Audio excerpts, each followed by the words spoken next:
Hola a tots, benvinguts al curs de Permacultura. Avui anem a veure el mòdul 3.3, elements essencials del disseny total.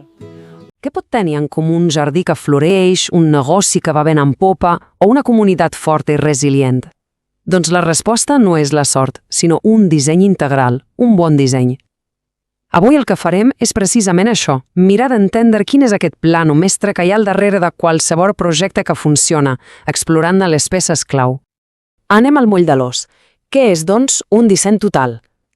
La idea central és justament aquesta, un conjunt de peces, de components, que no només estan junts, sinó que es relacionen per ajudar-se mútuament.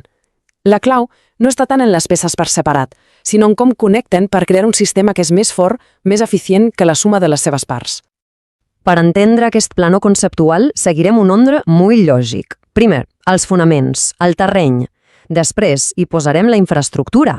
Llavors, integrarem l'element humà, la comunitat, i finalment ho lligarem tot amb uns principis generals. Cada capa es construeix sobre l'anterior, creant una estructura ben sòlida. Som-hi! Tot bon disseny, absolutament tot, comença per entendre a fons on s'està. Aquests són els components del lloc, el llenç físic on la nostra idea ha de prendre forma. És impossible dissenyar en abstracte, sempre cal partir del que ja hi ha. I aquests elements són, diguem-ne, els punts de partida innegociables. Pensem en l'aigua disponible, el tipus de sòl, la forma del terreny, el clima de la zona i la vegetació que ja hi trobem. Són els fets, la realitat sobre el terreny.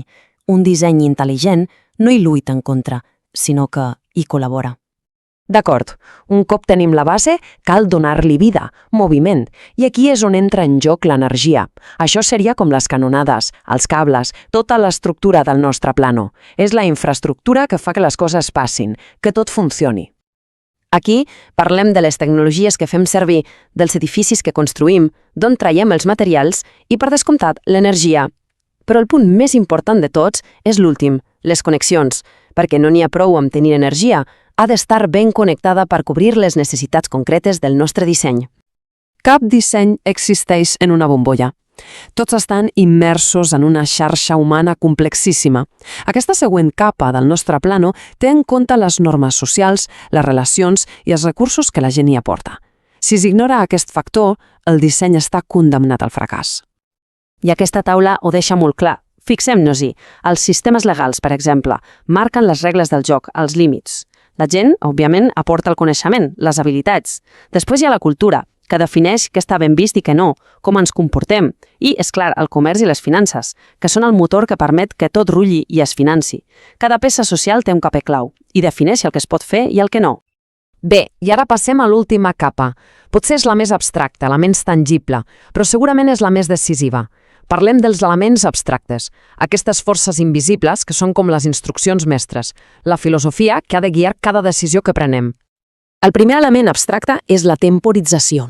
Un disseny no és una foto fixa, és un procés que evoluciona amb el temps. Cal planificar no només com es crea, sinó com s'implementa i com es consolida a la llarga. El quan passa cada cosa és fonamental. Després, les dades. Un disseny intel·ligent és un disseny que aprèn contínuament. Es recull informació en la fase de disseny, es va afinant durant la implementació i s'obtenen les dades més valioses un cop el sistema ja funciona. Aquest cercle de feedback constant és vital per a l'èxit. I finalment, l'ètica. Aquests són els nostres principis rectors, els valors fonamentals. Actuen com un filtre final per a cada decisió i asseguren que el disseny no només sigui eficaç, sinó que també sigui beneficiós i responsable. És, per dir-ho d'alguna manera, la brúixola moral del projecte. Perfecte. Hem vist els components del lloc, els de l'energia, la societat i aquests abstractes. Però la gran pregunta és, com s'uneix tot això? Com passem de tenir una llista de peces a tenir un sistema que funciona de manera harmònica?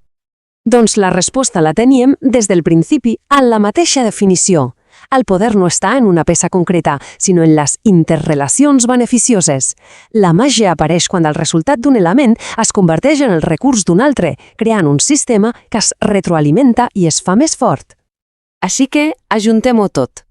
Quan posem una capa sobre l'altra, el lloc, l'energia, la societat i els abstractes, és quan comencem a veure la imatge completa, el plano d'un disseny total que és robust i que té sentit. El procés, doncs, és aquest. Es comença amb els fonaments, amb el lloc.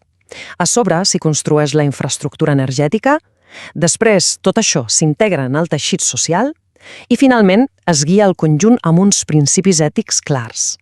Cada pas depèn de l'anterior. Si ens hem de quedar amb una sola idea d'aquesta anàlisi, que sigui aquesta. El pensament holístic, el pensament global, és la clau de tot. Un disseny que tingui èxit no es pot permetre el luxe d'ignorar cap d'aquestes capes. Les ha de tenir totes en compte, en harmonia, per crear aquell conjunt beneficiós que buscàvem. I això ens porta a una última pregunta per a la reflexió.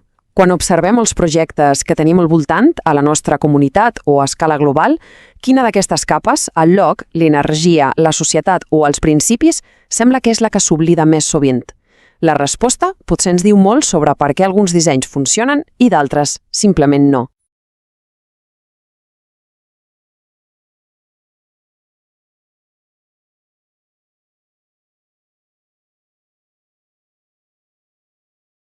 Wiki Radio, la radio internacional.